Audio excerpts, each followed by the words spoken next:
بسم اللہ الرحمن الرحیم. ایاک نعبد و ایاک نستعین. میں آپ کے سامنے ان تمام کیسز کی ڈیٹیل رکھوں گا جو عمران خان صاحب کو، ان کی پارٹی کو، ہمارے ورکر کے ساتھ جن کیسز کے اندر ناانصافیاں کی گئی ہیں. نمبر 1، جج زیبا چودھری کیس.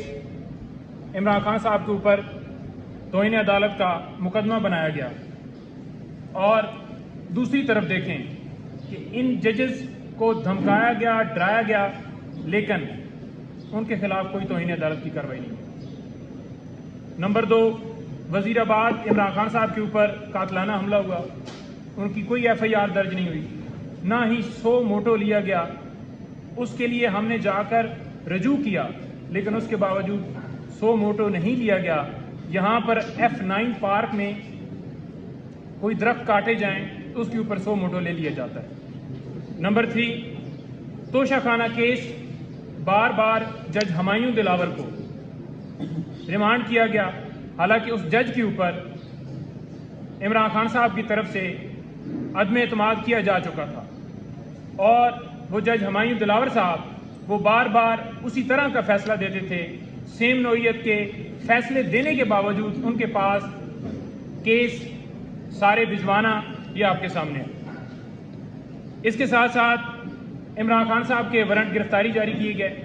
26 گھنٹے آپریشن ان کے گھر میں کیا گیا، اور چیف جسٹس صاحب 26 گھنٹے خاموش رہے.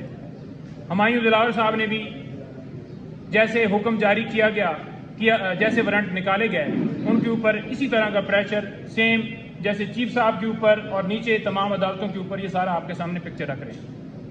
اس کے علاوہ 28 مارچ جوڈیشل کمپلیکس عمران خان صاحب کی پیشی کے اوپر، خان صاحب کے اوپر، تمام ورکرز کے اوپر، خان صاحب کے اوپر حملہ ہوا اور تمام ورکرز کے اوپر لاٹھی چارج کیا گیا، اور بجائے یہ کہ جنہوں نے حملہ کیا ان کے خلاف کارروائی ہوتی، الٹا عمران خان صاحب اور تمام پاکستان تحریک انصاف کے کارکنوں کے اوپر مقدمے بنا دیے گئے. اس پہ بھی خاموشی رکھی گئی. اس کے ساتھ ساتھ عمران خان صاحب کو سیکیورٹی دینے کے حوالے سے ہم نے درخواست دی کہ ان کے اوپر قاتلانہ حملہ ہو چکا ہے تو ان کو سیکیورٹی فراہم کی جائے، لیکن آج تک اس درخواست کے اوپر کوئی فیصلہ نہیں ہوا. عمران خان صاحب اپنی سیکیورٹی میں عدالتوں میں پیش ہوتے رہے. اس کے ساتھ ساتھ 9 مئی کو بایو میٹرک کمرے میں جانے کے لیے خان صاحب کو مجبور کیا گیا. ہم بار بار کہتے رہے کہ ان کی ٹانگ شدید زخمی ہے، ان کے اوپر قاتلانہ حملہ ہوا ہے، لیکن جان بوجھ کر ادھر بھجوایا گیا کیونکہ وہاں پر رینجر سے یہ اغوا کروانا تھا.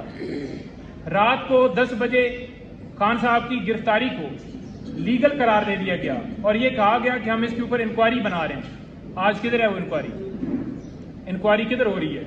اس کو ختم کر دیا گیا. اس کے بعد توشہ خانہ کیس میں واٹس ایپ کے ذریعے یہ کیونکہ ادھر آرڈر ہوا ہے اور ادھر خان صاحب کے گھر حملہ ہو گیا ہے، جیسے دروازے توڑ کر خان صاحب کے گھر میں داخل ہوئے، سابقہ خاتون اول بشرا بی بی صاحبہ سے بدتمیزی کی، خان صاحب سے بدتمیزی کی گئی، اور خان صاحب کو وہاں سے اغوا کر کے اٹک جیل میں لے گئے. کس قانون کے تحت لے گئے؟ کیوں اس کے اوپر چیف صاحب خاموش رہے؟ کیوں اس کے اوپر چیف جسٹس آف پاکستان خاموش رہے؟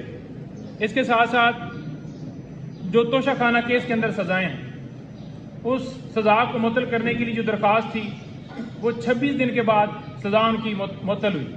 26 دن کے بعد کیوں ہوئی؟ حالانکہ دوسرے دن، تیسرے دن، چوتھے دن، 5ویں دن، 2-4 دن میں ہو سکتی تھی، لیکن یہ جان بوجھ کر ڈیلے کیا گیا.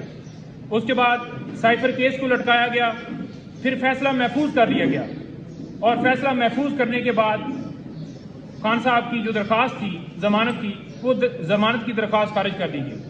اس کے ساتھ ساتھ سائفر کیس میں مقدمے کے اخراج کے لیے ہم نے درخواست دی تھی اسلام آباد ہائی کورٹ میں، اس کو بلا وجہ جو ہے وہ لٹکایا گیا اور نہ ہی اس کے اندر سٹے دیا گیا. اس کے بعد طاہر سپرا صاحب کے پاس 6 ضمانت کی درخواستیں تھیں. اسلام آباد ہائی کورٹ میں ہم نے رجوع کیا کہ وہ درخواستیں ٹرانسفر کی جائیں. ہماری درخواست منظور نہیں ہوئی. کوئی بھی بندہ جس کو کسی جج کے اوپر عدم اعتماد ہوتا ہے وہ درخواست دیتا ہے تو اس کی درخواست سنی جاتی ہے.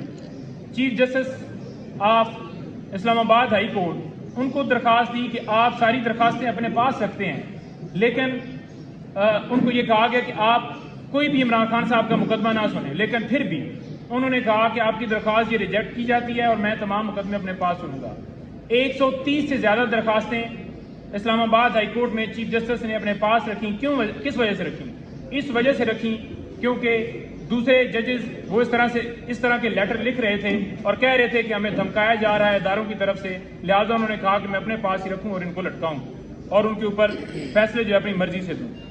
اس کے ساتھ اوپن ٹرائل کے حوالے سے ہم نے استدعا کی تھی اسلام آباد ہائی کورٹ میں، یہی چیف صاحب کے پاس معاملہ گیا، لیکن اوپن ٹرائل جو ہے وہ نہیں کیا گیا، اور جس طرح سے ٹرائل چلایا گیا ہے، جس طرح سے چاروں کیسز چلائے گئے ہیں، صرف اس کے پیچھے یہی وجہ تھی کہ قوم نہ دیکھے کہ وہاں پر کیا ہو رہا ہے، اور اس جیل ٹرائل کو لیگل قرار دیا گیا۔ اس کے بعد القادر اور توشہ خانہ نیب کیسز میں پہلے اس کے اندر جو ہے وہ لیٹ سنوائی کی گئی، اور جب نیب نے غلطی تسلیم کر لی کہ انہوں نے آ کر کورٹ کے اندر غلط بیانی کی ہے، اس کے باوجود نیب کی غلطی کے باوجود ہماری درخواست جو ہے جس میں ہم نے یہ کہا تھا کہ عمران خان صاحب کی جو درخواست ہے وہ قبول کی جائے، جو ریجیکٹ کی گئی تھی اس کو بحال کیا جائے، وہ ہماری درخواست خارج کر دی گئی۔ اس کے ساتھ ساتھ 4 ہفتوں کے اندر سائفر ٹرائل کو ختم کرنے کا حکم دیا گیا۔ بھائی کس وجہ سے؟ کیوں؟ کسی نے آپ سے کوئی درخواست کی تھی کہ آپ 4 ہفتوں کے اندر کوئی ڈائریکشن کے لیے کوئی درخواست لے کر آیا تھا؟ نہیں، 4 ہفتوں کے اندر ڈائریکشن دی گئی تاکہ الیکشن سے پہلے خان صاحب کو مختلف مقدمات میں ان کو سزائیں دی جائیں اور لوگوں کے اندر مایوسی پیدا کی جائے کہ آپ کا لیڈر تو جیل میں ہی رہے گا، نہیں نکلے گا۔ اچھا، اس کے ساتھ ساتھ لیول پلینگ فیلڈ کی جو درخواست تھی سپریم کورٹ میں اب قاضی فائز عیسیٰ صاحب کے اوپر آ رہا ہوں، وہ ہماری درخواست کے اوپر آج تک کیا ہوا؟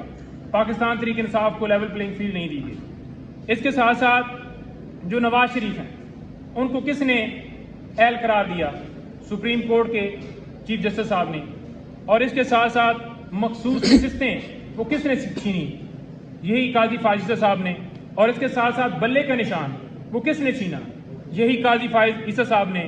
سویلین کا ملٹری ٹرائل ہو رہا ہے، پہلے اس کے اوپر حکم امتناع جاری ہوتا ہے اور پھر حکم امتناع جو ہے وہ ختم کر دیا جاتا ہے۔ کسی قانون، کسی آئین کے اندر سویلین کا ملٹری ٹرائل نہیں ہو سکتا جب دوسری عدالتیں موجود ہیں، تو پھر کیوں ملٹری ٹرائل کروایا جا رہا ہے؟ راجہ سلطان سکندر کی پشت پناہی کون کر رہا ہے؟ کون اس کو جو ہے پروٹیکشن دے رہا ہے؟ کیوں نہیں 90 دن کے اندر الیکشن ہوئے؟ کیوں نہیں اس کے اوپر سو موٹو لیا گیا؟